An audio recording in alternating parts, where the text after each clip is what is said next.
لن تنالوا البر حتى تنفقوا مما تحبون وما تنفقوا من شيء فإن الله به عليم. كل الطعام كان حلا لبني إسرائيل إلا ما حرم إسرائيل على نفسه من قبل أن تنزل التوراة. قل فأتوا بالتوراة فاتلوها إن كنتم صادقين. فمن افترى على الله الكذب من بعد ذلك فأولئك هم الظالمون. قل صدق الله فاتبعوا ملة إبراهيم حنيفا وما كان من المشركين. إن أول بيت وضع للناس للذي ببكة مباركا وهدى للعالمين فيه آيات بينات مقام إبراهيم ومن دخله كان آمنا. ولله على الناس حج البيت من استطاع إليه سبيلا ومن كفر فإن الله غني عن العالمين. قل يا أهل الكتاب لم تكفرون بآيات الله والله شهيد على ما تعملون. قل يا أهل الكتاب لم تصدون عن سبيل الله من آمن تبغونها عوجا وأنتم شهداء وما الله بغافل عما تعملون. يا أيها الذين آمنوا إن تطيعوا فريقا من الذين أوتوا الكتاب يردوكم بعد إيمانكم كافرين. وكيف تكفرون وأنتم تتلى عليكم آيات الله وفيكم رسوله ومن يعتصم بالله فقد هدي إلى صراط مستقيم. يا أيها الذين آمنوا اتقوا الله حق تقاته ولا تموتن إلا وأنتم مسلمون. واعتصموا بحبل الله جميعا ولا تفرقوا. واذكروا نعمة الله عليكم إذ كنتم أعداء فألف بين قلوبكم فأصبحتم بنعمته إخوانا وكنتم على شفا حفرة من النار فأنقذكم منها. كذلك يبين الله لكم آياته لعلكم تهتدون. ولتكن منكم أمة يدعون إلى الخير ويأمرون بالمعروف وينهون عن المنكر وأولئك هم المفلحون. ولا تكونوا كالذين تفرقوا واختلفوا من بعد ما جاءهم البينات وأولئك لهم عذاب عظيم. يوم تبيض وجوه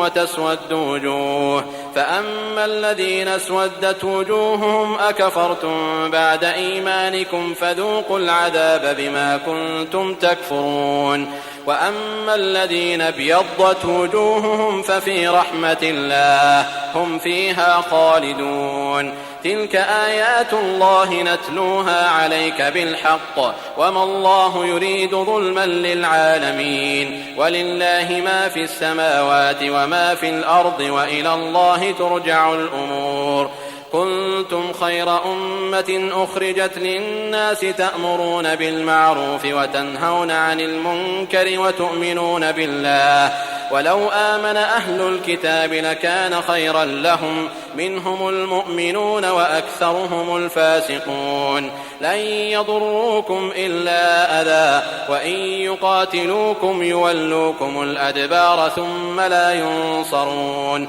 ضربت عليهم الذلة أينما ثقفوا إلا بحبل من الله وحبل من الناس وباءوا بغضب من الله وضربت عليهم المسكنة ذلك بأنهم كانوا يكفرون بآيات الله ويقتلون الأنبياء بغير حق ذلك بما عصوا وكانوا يعتدون. ليسوا سواء من أهل الكتاب أمة قائمة يتلون آيات الله آناء الليل وهم يسجدون يؤمنون بالله واليوم الآخر ويأمرون بالمعروف وينهون عن المنكر ويسارعون في الخيرات وأولئك من الصالحين وما يفعلوا من خير فلن يكفروه والله عليم بالمتقين إن الذين كفروا لن تغني عنهم أموالهم ولا أولادهم من الله شيئا وأولئك أصحاب النار هم فيها خالدون مثل ما ينفقون في هذه الحياة الدنيا كمثل ريح فيها صر أصابت حرث قوم ظلموا أنفسهم فأهلكت وما ظلمهم الله ولكن أنفسهم يظلمون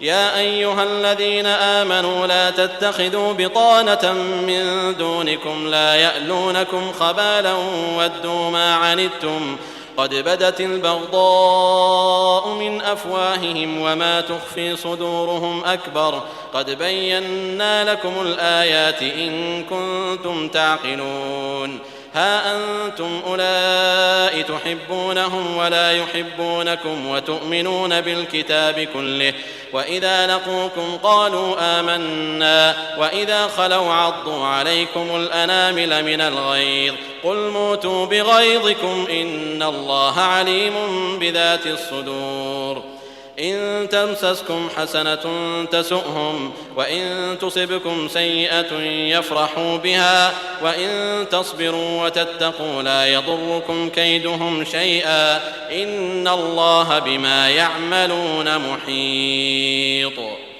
وإذ غدوت من أهلك تبوئ المؤمنين مقاعد للقتال والله سميع عليم إذ هم الطائفتان منكم أن تفشلا والله وليهما وعلى الله فليتوكل المؤمنون ولقد نصركم الله ببدر وأنتم أذلة فاتقوا الله لعلكم تشكرون إذ تقول للمؤمنين ألن يكفيكم أن يمدكم ربكم ب3,000 من الملائكة منزلين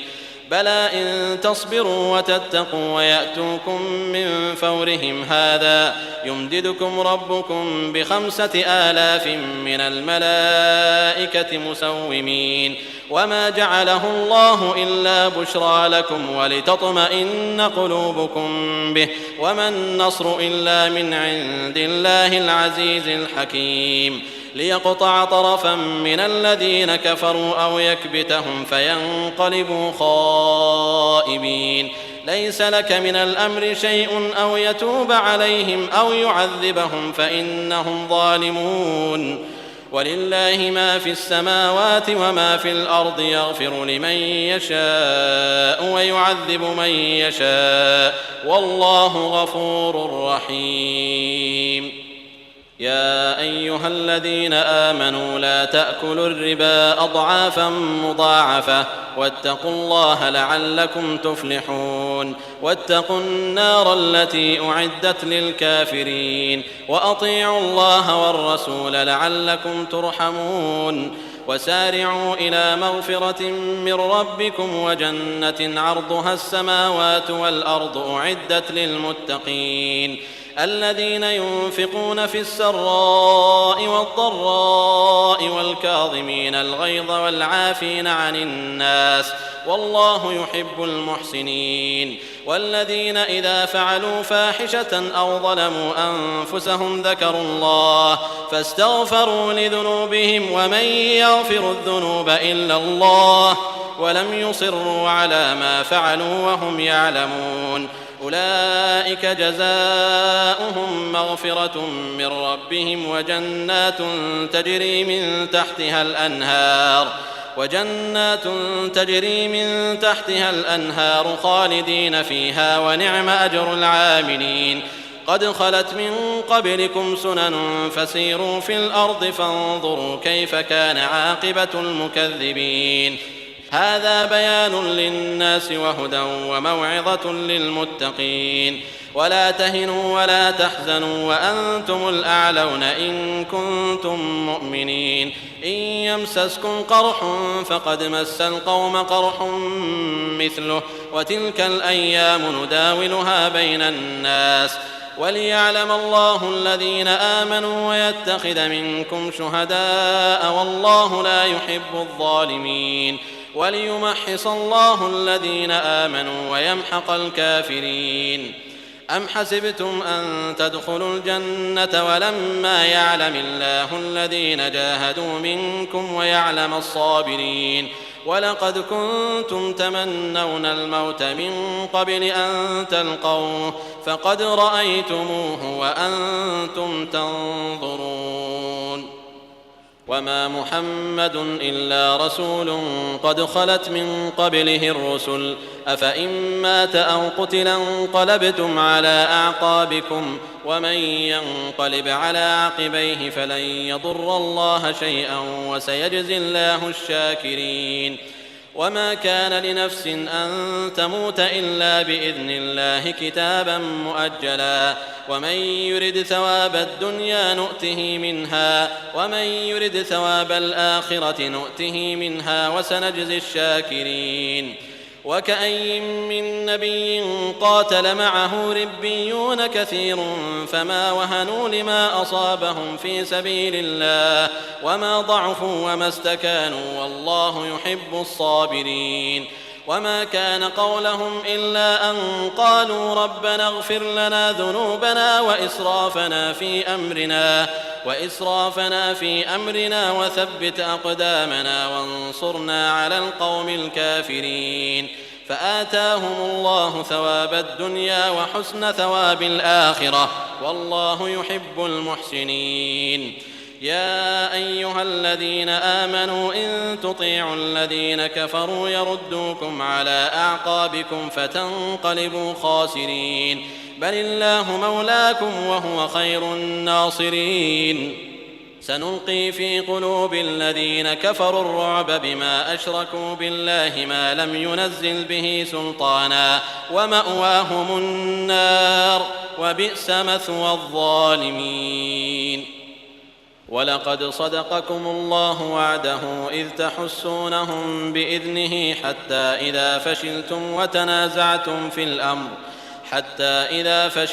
وتنازعتم في الأمر وعصيتم من بعد ما أراكم ما تحبون منكم من يريد الدنيا ومنكم من يريد الآخرة ثم صرفكم عنهم ليبتليكم ولقد عفا عنكم والله ذو فضل على المؤمنين. إذ تصعدون ولا تلوون على أحد والرسول يدعوكم في أخراكم فأثابكم غما بغم لكي لا تحزنوا على ما فاتكم ولا ما أصابكم والله خبير بما تعملون. ثم أنزل عليكم من بعد الغم أمنة نعاسا يغشى طائفة منكم وطائفة قد أهمتهم أنفسهم يظنون بالله غير الحق ظن الجاهلية يقولون هل لنا من الأمر من شيء قل إن الأمر كله لله يخفون في أنفسهم ما لا يبدون لك يقولون لو كان لنا من الأمر شيء ما قتلنا هاهنا قل لو كنتم في بيوتكم لبرز الذين كتب عليهم القتل إلى مضاجعهم وليبتلي الله ما في صدوركم وليمحص ما في قلوبكم والله عليم بذات الصدور. إن الذين تولوا منكم يوم التقى الجمعان إنما استزلهم الشيطان ببعض ما كسبوا ولقد عفى الله عنهم إن الله غفور حليم. يا أيها الذين آمنوا لا تكونوا كالذين كفروا وقالوا لإخوانهم إذا ضربوا في الأرض أو كانوا غزا لو كانوا عندنا ما ماتوا وما قتلوا ليجعل الله ذلك حسرة في قلوبهم والله يحيي ويميت والله بما تعملون بصير ولئن قتلتم في سبيل الله أو متم لمغفرة من الله ورحمة خير مما يجمعون ولئن متم أو قتلتم لإلى الله تحشرون فبما رحمة من الله لنت لهم ولو كنت فظا غليظ القلب لانفضوا من حولك فاعف عنهم واستغفر لهم وشاورهم في الأمر فإذا عزمت فتوكل على الله إن الله يحب المتوكلين إن ينصركم الله فلا غالب لكم وإن يخذلكم فمن ذا الذي ينصركم من بعده وعلى الله فليتوكل المؤمنون وما كان لنبي أن يغل ومن يغل يأت بما غل يوم القيامة ثم توفى كل نفس ما كسبت وهم لا يظلمون أفمن اتبع رضوان الله كمن باء بسخط من الله ومأواه جهنم وبئس المصير هم درجات عند الله والله بصير بما يعملون لقد من الله على المؤمنين إذ بعث فيهم رسولا من أنفسهم يتلو عليهم آياته ويزكيهم ويعلمهم الكتاب والحكمة وإن كانوا من قبل لفي ضلال مبين أولما أصابتكم مصيبة قد أصبتم مثليها قلتم أنى هذا قل هو من عند أنفسكم إن الله على كل شيء قدير وما أصابكم يوم التقى الجمعان فبإذن الله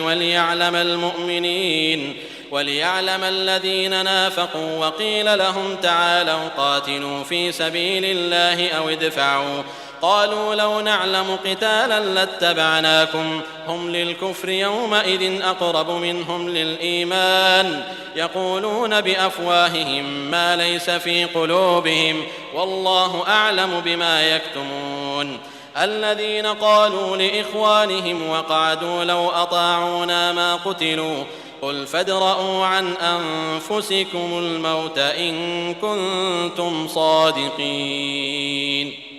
ولا تحسبن الذين قتلوا في سبيل الله أمواتا بل أحياء عند ربهم يرزقون فرحين بما آتاهم الله من فضله ويستبشرون بالذين لم يلحقوا بهم من خلفهم ألا خوف عليهم ولا هم يحزنون يستبشرون بنعمة من الله وفضل وأن الله لا يضيع أجر المؤمنين الذين استجابوا لله والرسول من بعد ما أصابهم القرح للذين أحسنوا منهم واتقوا أجر عظيم الذين قال لهم الناس إن الناس قد جمعوا لكم فاخشوهم فزادهم إيمانا وقالوا حسبنا الله ونعم الوكيل فانقلبوا بنعمة من الله وفضل لم يمسسهم سوء واتبعوا رضوان الله والله ذو فضل عظيم إنما ذلكم الشيطان يخوف أولياءه فلا تخافوهم وخافون إن كنتم مؤمنين ولا يحزنك الذين يسارعون في الكفر إنهم لن يضروا الله شيئا يريد الله ألا يجعل لهم حظا في الآخرة ولهم عذاب عظيم إن الذين اشتروا الكفر بالإيمان لن يضروا الله شيئا ولهم عذاب أليم ولا يحسبن الذين كفروا أنما نملي لهم خير لأنفسهم إنما نملي لهم ليزدادوا إثما ولهم عذاب مهين ما كان الله ليذر المؤمنين على ما أنتم عليه حتى يميز الخبيث من الطيب وما كان الله ليطلعكم على الغيب ولكن الله يجتبي من رسله من يشاء فآمنوا بالله ورسله وإن تؤمنوا وتتقوا فلكم أجر عظيم ولا يحسبن الذين يبخلون بما آتاهم الله من فضله هو خيرا لهم بل هو شر لهم سيطوقون ما بخلوا به يوم القيامة ولله ميراث السماوات والأرض والله بما تعملون خبير لقد سمع الله قول الذين قالوا إن الله فقير ونحن أغنياء سنكتب ما قالوا وقتلهم الأنبياء بغير حق ونقول ذوقوا عذاب الحريق ذلك بما قدمت أيديكم وأن الله ليس بظلام للعبيد الذين قالوا إن الله عهد إلينا ألا نؤمن لرسول حتى يأتينا بقربان تأكله النار قل قد جاءكم رسل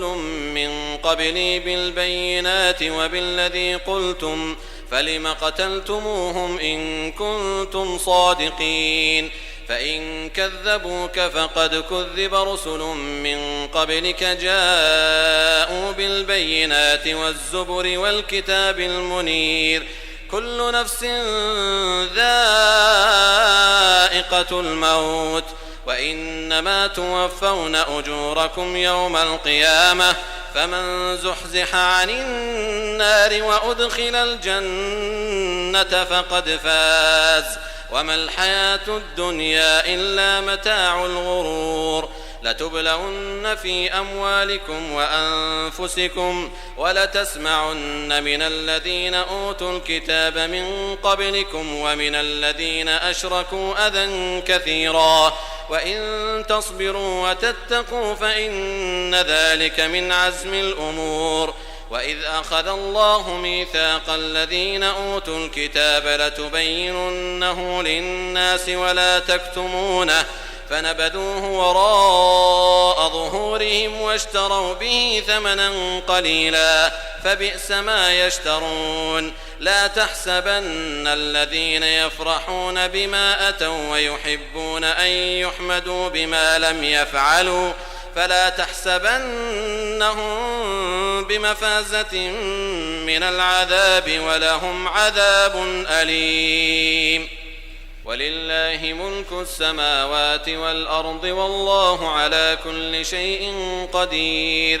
إن في خلق السماوات والأرض واختلاف الليل والنهار لآيات لأولي الألباب الذين يذكرون الله قياما وقعودا وعلى جنوبهم ويتفكرون في خلق السماوات والأرض ربنا ما خلقت هذا باطلا سبحانك فقنا عذاب النار ربنا إنك من تدخل النار فقد أخزيته وما للظالمين من أنصار ربنا إننا سمعنا مناديا ينادي للإيمان أن آمنوا بربكم فآمنا ربنا فاغفر لنا ذنوبنا وكفر عنا سيئاتنا وتوفنا مع الأبرار ربنا وآتنا ما وعدتنا على رسلك ولا تخزنا يوم القيامة إنك لا تخلف الميعاد فاستجاب لهم ربهم أني لا أضيع عمل عامل منكم من ذكر أو أنثى بعضكم من بعض فالذين هاجروا وأخرجوا من ديارهم وأوذوا في سبيلي وأوذوا في سبيلي وقاتلوا وقتلوا لأكفرن عنهم سيئاتهم ولأدخلنهم جنات تجري من تحتها الأنهار ثوابا من عند الله والله عنده حسن الثواب. لا يغرنك تقلب الذين كفروا في البلاد متاع قليل ثم مأواهم جهنم وبئس المهاد. لكن الذين اتقوا ربهم لهم جنات تجري من تحتها الأنهار خالدين فيها نزلا من عند الله وما عند الله خير للأبرار. وإن من أهل الكتاب لمن يؤمن بالله وما أنزل إليكم وما أنزل إليهم خاشعين لله لا يشترون بآيات الله ثمنا قليلا أولئك لهم أجرهم عند ربهم إن الله سريع الحساب. يا أيها الذين آمنوا اصبروا وصابروا ورابطوا واتقوا الله لعلكم تفلحون. أعوذ بالله من الشيطان الرجيم. بسم الله الرحمن الرحيم. يا أيها الناس اتقوا ربكم الذي خلقكم من نفس واحدة وخلق منها زوجها وبث منهما رجالا كثيرا ونساء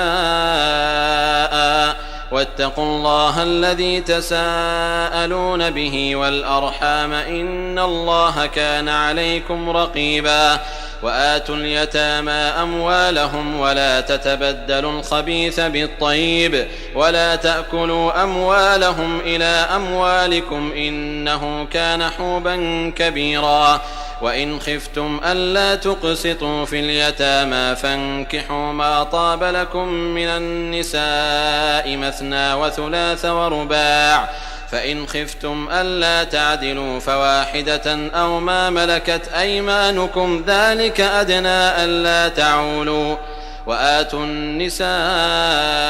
صدقاتهن نحلة فإن طبن لكم عن شيء منه نفسا فكلوه هنيئا مريئا. ولا تؤتوا السفهاء أموالكم التي جعل الله لكم قياما وارزقوهم فيها واكسوهم وقولوا لهم قولا معروفا. وابتلوا اليتامى حتى إذا بلغوا النكاح فإن آنستم منهم رشدا فادفعوا إليهم أموالهم ولا تأكلوها إسرافا وبدارا أن يكبروا. ومن كان غنيا فليستعفف ومن كان فقيرا فليأكل بالمعروف. فإذا دفعتم إليهم أموالهم فأشهدوا عليهم وكفى بالله حسيبا. للرجال نصيب مما ترك الوالدان والأقربون وللنساء نصيب مما ترك الوالدان والأقربون مما قل منه أو كثر نصيبا مفروضا. وإذا حضر القسمة أولو القربى واليتامى والمساكين فارزقوهم منه وقولوا لهم قولا معروفا. وليخشى الذين لو تركوا من خلفهم ذرية ضعافا خافوا عليهم فليتقوا الله وليقولوا قولا سديدا. إن الذين يأكلون أموال اليتامى ظلما إنما يأكلون في بطونهم نارا وسيصلون سعيرا. يوصيكم الله في أولادكم للذكر مثل حظ الأنثيين فإن كن نساء فوق 2 فلهن ثلثا ما ترك وإن كانت واحدة فلها النصف ولأبويه لكل واحد منهما السدس مما ترك إن كان له ولد فإن لم يكن له ولد وورثه أبواه فلأمه الثلث، فإن كان له إخوة فلأمه السدس من بعد وصية يوصي بها أو دين. آباؤكم وأبناؤكم